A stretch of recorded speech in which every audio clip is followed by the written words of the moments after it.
Hello everyone, I hope you all are doing great. So पहले अपना introduction दे देती हूँ। I am Sonia Chhedia and मैं न्यूटन स्केप में सोशल साइंस की फैकल्टी हूँ। चलो आज हम स्टार्ट करते हैं हमारा बोर्ड्स का सबसे important question as well as सबसे ज्यादा टफेस्ट। बच्चों ये क्वेश्चन में हमेशा प्रॉब्लम होती ही है, तो आइए इसको इजी मैनर में समझते हैं। So let's start German unification. इसका मतलब है कि जर्मनी कैसे आजाद हुआ। अब देखो, जर्मनी की जो आजादी थी ना, वो इतनी ज्यादा इजी नहीं थी जितना हमें लग रहा था। अब इसकी कहानी शुरू होती है 1848 से, जब हर किसी के मन में लिबरलिज्म, रोमांटिसिज्म की फीलिंग आ रही थी ना कि देश को आजाद करवाना है, देश से प्यार कर रहे थे लोग इतना ज्यादा। तो उस टाइम पे सबसे ज्यादा इंपॉर्टेंट रोल जिन लोगों ने प्ले किया वो थे मिडिल क्लास जर्मन्स। ये मिडिल क्लास जर्मन्स वो लोग होते हैं जो पढ़ लिख लेते हैं, डॉक्टर, टीचर, इंजीनियर, इन्हें कहा जाता है मिडिल क्लास जर्मन्स या फिर एजुकेटेड मिडिल क्लास। अब जैसे जैसे इन लोगों ने पढ़ा ना, तो इन्हें पता चला कि इंडिपेंडेंस कितनी ज्यादा मैटर करती है। तो उस टाइम पे जितने भी लोग थे, इन्होंने मिडिल क्लास लोगों ने क्या किया, मिडिल क्लास एलीट ने ये बेसिकली राजा के पास गए और राजा के पास जाके इन्होंने ये कहा कि इन्हें जर्मनी नेशन स्टेट चाहिए, यानी इन्हें जर्मनी आजाद चाहिए, इन्हें कॉन्स्टिट्यूशन चाहिए यहाँ पे। तो फ्रैंकफर्ट पार्लियामेंट में सेंट पॉल चर्च के अंदर जर्मन नेशनल असेंबली को बनाने की बात करी गई थी, बट हुआ कुछ भी नहीं हुआ, सब कुछ फेल। ये चीज पॉसिबल हो ही नहीं पाई। पता है क्यों पॉसिबल नहीं हो पाई? क्योंकि मिडिल क्लास जर्मन्स को किसी का सपोर्ट मिला ही नहीं। कैसे सपोर्ट मिलता? पीजेंट्स के लिए उन्होंने कुछ किया ही नहीं था, तो पीजेंट्स इनका सपोर्ट क्यों करते? एज वेल एज मोनार्क्स तो हमेशा से अपोज थे इस आजादी के, तो ना मोनार्क्स ने सपोर्ट किया, ना मिलिट्री ने सपोर्ट किया, एज वेल एज जंकर्स जो लार्ज लैंड ओनर्स होते हैं उन्होंने भी सपोर्ट नहीं किया इस चीज को यहाँ पे। तो इस लिबरल इनिशिएटिव को लेते हुए oppose by the monarchs, oppose by the military as well as by the large land owners of Prussia, जिन्हें हम जंकर्स कहते हैं, फाइनली इस रेस में आगे आता है प्रोशिया। तो प्रोशिया लीडरशिप लेता है जर्मनी को आजाद करवाने की, एंड फाइनली जब प्रोशिया ने इस चीज की लीडरशिप या बागडोर अपने हाथों में ली, तो ओटो वन बिस्मार्क को अपॉइंट किया गया as a chief minister of Prussia. और ओटो वन बिस्मार्क को आर्किटेक्ट भी कहा जाता है जर्मन यूनिफिकेशन का। आर्किटेक्ट इसलिए कहा जाता है क्योंकि इन्होंने ही तो प्लान किया कि जर्मनी किस तरीके से आजाद होगा। रीजन ये था कि जो फ्रेडरिक विलियम फोर्थ था किंग, उसने तो मना कर दिया था कि जर्मनी को यूनाइट नहीं होगा, कॉन्स्टिट्यूशन तो नहीं बनेगा यहाँ पे। तो हुआ ये यहाँ कि फाइनली प्रोशिया की लीडरशिप में 3 वॉर हुए, और ये 3 वॉर 7 साल तक चले। और ये वॉर किस किस के साथ हुए? ये वॉर हुए ऑस्ट्रिया, डेनमार्क और फ्रांस के साथ में। ये बम धमाकों के बाद फाइनली पता है क्या हुआ? प्रोशिया की विक्ट्री। प्रोशिया जीत गया इन तीनों से, और इन तीनों से जीतने के बाद finally king Kjær William first जो थे ये आजाद जर्मनी के राजा बने।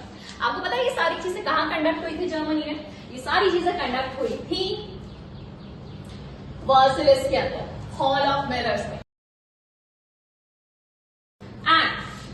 फाइनली ओटो वन बिस्मार्क की प्रेजेंस में किंग केजर विलियम फर्स्ट जो थे वो आजाद जर्मनी के राजा बन गए यहाँ पे।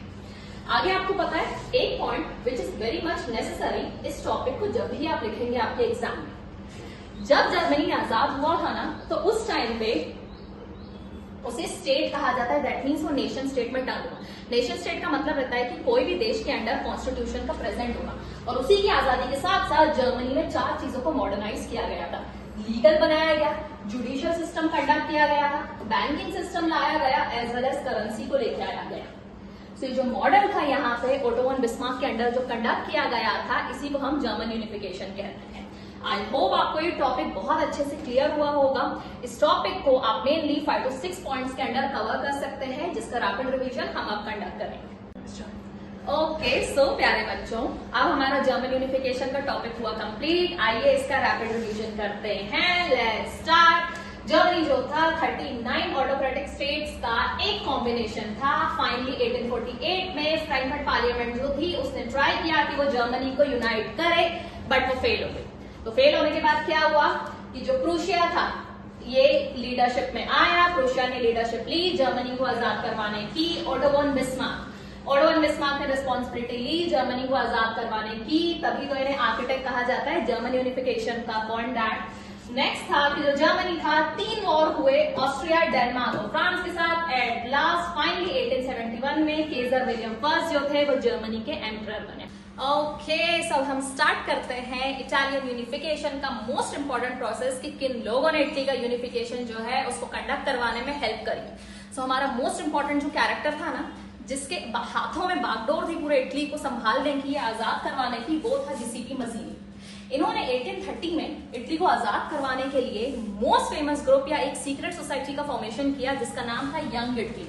आपको पता है यंग इटली से इंस्पायर होकर बाकी जगहों पे भी काफी सारे ऐसे ग्रुप्स बनाए गए थे। इन्होंने 2 बार ट्राई किया इटली को आजाद करवाने के लिए, 1831 और 1848, बट दोनों बार ही ये फेल हो गए। अब किसी न किसी को तो इटली को आजाद करवाना था और वो थे किंग विक्टर इमैनुअल सेकंड। आपको याद है मैंने अभी आपको बिफोर यूनिफिकेशन में बताया था कि इटली 7 स्टेट्स में डिवाइडेड था और एक ऐसा स्टेट था सर्दिनिया पिटमेंट जिसपे इटालियन किंग राज करता था। वो यही था Italian king, king Victor Emmanuel. अब किंग विक्टर इमैनुअल जो था इसे पूरा इटली का राजा बनना था, सिर्फ एक जगह का नहीं बनना था। सो ये क्या करता है, चीफ मिनिस्टर कैवर को अपॉइंट करता है। चीफ मिनिस्टर कैवर जो थे ना, इनकी एक फीचर है, इनके बारे में एक मोस्ट फेमस लाइन कही जाती है कि ये ना तो रेवोल्यूशनरी थे और ना ही डेमोक्रेट थे, ये कंजर्वेटिव थे। आपको पता है चीफ मिनिस्टर कैवर क्या करते हैं? चीफ मिनिस्टर कैवर अपनी समझदारी का फायदा उठाते हैं और ये फ्रांस के साथ एक डिप्लोमेटिक अलायंस से डिप्लोमेटिक ट्रीटी बनाते हैं। ये फ्रांस की मदद से ऑस्ट्रियन हैब्सबर्ग एम्पायर जो थे ना, उन्हें डिफीट करते हैं, उन्हें हराते हैं 1859 में, यानी ऑस्ट्रियन हैब्सबर्ग एम्पायर गए, खत्म, bye bye, tata, good bye, गया। अब जो था इस लड़ाई में शामिल हो जाते हैं गिसेपी गैरिबल्डी। आपको पता है इन्हें लोकल गुंडा कहा जाता था वहां पे, बट इनके पास एक सबसे बड़ा सपोर्ट था, वो था लोकल पीजेंट्स का। इनकी आर्मी को रेड शर्ट आर्मी कहा जाता था और उन्हीं की मदद से गिसेपी गैरिबल्डी ने क्या किया, साउथ से बर्बन किंग ऑफ स्पेन जो था उसे डिफीट किया 1860 में। एक चीज सोचो, नॉर्थ जो था वहां से भी डिफीट हुआ, साउथ से भी डिफीट हुआ, तो सेंटर के पोप को तो खतरा था ना, तो पोप तो डर के ही भाग गए थे यहां से। एंड फाइनली 1861 में किंग विक्टर इमैनुअल सेकंड जो थे वो आजाद इटली के राजा बन गए। ओके, सो हमारे अब तक के सबसे टफेस्ट टॉपिक को हमने पढ़ लिया है। Now let's start the rapid revision. देखो, इटली जो था 7 स्टेट्स में डिवाइडेड था, जिसमें से ओनली सर्दिनिया पिटमेंट जो था उस पे ही इटालियन किंग रूल करता था। ओके, सो इटली पे राज कौन कौन कर रहा था? नॉर्थ पे ऑस्ट्रियन हैब्सबर्ग एम्पायर ने जबरदस्ती रूल कर रखा था, सेंटर में जो पोप थे उन्होंने डर के रूल कर रखा था, एंड जो सदर्न रीजन था वहां पे बर्बन किंग ऑफ स्पेन जो था वो रूल करता था। नाउ नेक्स्ट ऐसा हुआ कि अब इटली को आजाद तो करवाना था, तो काफी सारे रेवोल्यूशनरीज जो थे उनमें से गिसेपी मजीनी जो थे उन्होंने बागडोर संभाली इटली को आजाद करवाने की, बट गिसेपी मजीनी हो गए फेल। इन्होंने इटली को आजाद करवाने के लिए 2 सीक्रेट सोसाइटीज बनाई, young Italy and young Europe, but unfortunately Italy को आजाद करवाने की जिम्मेदारी आई काउंट कैवर पे और ये निकले काम के बदले। इन्होंने फ्रांस के साथ एक ट्रीटी यानी डिप्लोमेटिक अलायंस बनाया और उसी की मदद से इन्होंने ऑस्ट्रियन हैब्सबर्ग एम्पायर को डिफीट किया और इटली को आजाद करवाया। देन इसमें ज्वाइन करते हैं गिसेपी गैरिबल्डी। ये थे तो गुंडे जैसे, पर इटली के लिए इन्होंने बहुत ज्यादा अच्छा काम किया। गिसेपी गैरिबल्डी ने, इनके पास एक आर्मी थी, रेड शर्ट आर्मी, उसकी मदद से इन्होंने बर्बन किंग ऑफ स्पेन को डिफीट किया और फाइनली 1861 में इटली जो था वो आजाद हुआ एंड विक्टर इमैनुअल सेकंड आजाद इटली के राजा बने। So everyone, thank you so much. इन दोनों टॉपिक्स की पीपीटी आपको डिस्क्रिप्शन बॉक्स में अवेलेबल मिल जाएगी एंड आई होप आपको ये दोनों टॉपिक्स क्लियर हुए होंगे।